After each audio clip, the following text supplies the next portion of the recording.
তোমালোক আহিছেনে আটায়ে স্কুলত? আজিতো গম পাইছে তোমালোকে কোন আহিব? আহিছে স্যার। কোন আহিব স্যার? আজি স্কুলত এছাই ছাৰ আহিব। তোমালোকক কিছুমান পঢ়া শুনাৰ বিষয়ে সুধিব। তোমালোকে ভালদৰে উত্তৰবোৰ দি যাবা হে। কিন্তু স্যাৰ কেনেকুৱা ধৰণৰ প্ৰশ্ন সুধিব? হয়তো স্কুলত হৈ থকা ক্লাছৰ বিষয়ে সুধিব, নহয়তো বাহিৰা নলেজৰ বিষয়ে হয়তো কিছুমান প্ৰশ্ন সুধিব পাৰে। তোমালোকে শুদ্ধ উত্তৰবোৰ দি যাবা, নহ'লে আমাৰ স্কুলখনৰো কথা আছে।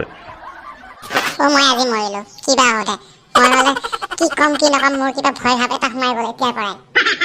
নাই নাই কিনো ভয় কৰিব লগা আছে, কি বা সুধিব যি সুধিলেও চব উত্তৰ দি যাম, টেনশ্যন নাই।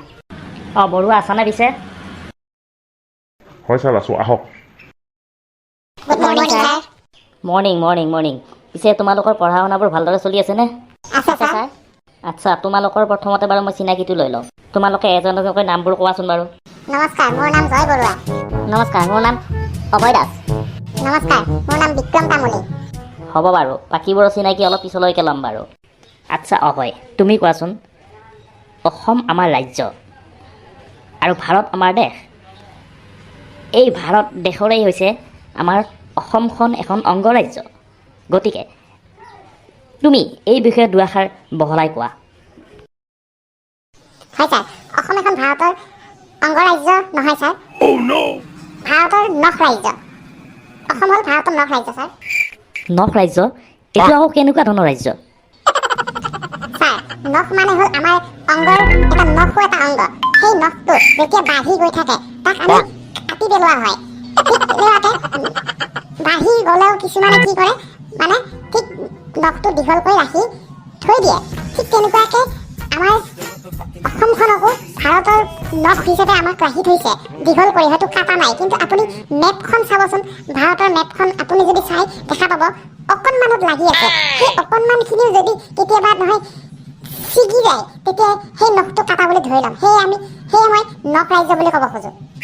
বাহ, কি টেলেণ্ট! তোমাৰ টেলেণ্ট কিন্তু মানিছোঁ মই। আচ্ছা বিক্ৰম, তুমি কোৱাচোন এইবাৰ, আমি বাৰু কিয় পঢ়া শুনা কৰিব লাগে? স্যাৰ, মা দেউতাৰ অসুবিধা হয় কাৰণে স্যাৰ। মা দেউতাৰ অসুবিধা? এইটো আকৌ কেনেধৰণৰ কথা? স্যাৰ, ঘৰত থাকিলে আমি বহুত ডিষ্টাৰ্ব কৰি থাকোঁ কাৰণে মা দেউতাই কিছু সময় আমাক স্কুলত থৈ সেই সময়খিনি অলপ শান্তিৰে থাকিব বিচাৰে। সেইকাৰণে আমি পঢ়িব লাগে। বৰুৱা, কি শুনিছে এইবোৰ? কি পঢ়াইছা তুমি স্কুলখনত? ছাৰ ক্ষমা কৰিব, তেওঁলোককতো ভালদৰে শিকাইছিলে, কিন্তু সিহঁতৰ মাথাত ভালদৰে নোসোমায়। চুপ! ভালদৰে শিকাইছা? আমি কিয় পঢ়া শুনা কৰিব লাগে জানা? আমি ডাঙৰ মানুহ হ'বৰ কাৰণে পঢ়া শুনা কৰিব লাগে, বুজিলা? পিছে স্যাৰ, আমাৰ দেউতাই দেখোন এদিনো স্কুলত যোৱা নাছিল। তেতিয়াহ'লে আমাৰ দেউতাই কিয় মোৰ সমান সৰু হৈ নাথাকিল? ৱাও, ইডোখৰ আৰু ওপৰত। সেইটো কোৱা নাই। আমি পঢ়ি শুনি জ্ঞান আহৰণ কৰিব লাগে, আৰু জ্ঞান আহৰণ কৰি আমি সকলো কথা যেতিয়া ভালদৰে জনা বুজা হ'ব পাৰোঁ, তেতিয়া আমি আগলৈ ডাঙৰ হ'লে বহুত ভাল কাম কৰিব পাৰোঁ। সেইকাৰণে আমি পঢ়া শুনা কৰিব লাগে। ইহঁতে মোৰ মূৰটো খাইহে এৰিব। ইহঁতে মোৰ চাকৰি নাখালেই হ'ল, যদি দেখা পাইছোঁ কি ক'ব ধৰিছে। আচ্ছা, এইবাৰ তুমি কোৱাচোন, তুমি ডাঙৰ হৈ কি হ'ম বুলি ভাবিছা? স্যাৰ, মই দালাল হ'ম স্যাৰ। আৰু এক খুব চলা। কি ক'লা তুমি? দালাল হ'বা? বাৰু কচোন, কি কাৰণত তুমি এনেকৈ ক'লা? এইটো টাৰ্গেট কিয় ল'লা কচোন?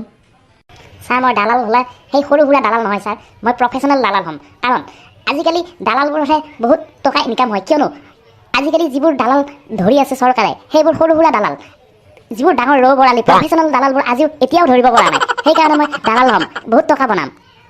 চুপ, ননচেন্স। স্যাৰ, আচলতে কথাটো শুনিবলৈ বেয়া লাগিছে নহয়, কিন্তু কথাটো আচলতে অকণমান অলপ হয়নে নহয় আপোনালোকে ভাবি যাবচোন। আমিও নিউজবোৰ চাই আমিও গম পাওঁ নহয় ক'ত কি হৈ আছে। সেইকাৰণে কথাটো মানে ক'লোঁ আৰু।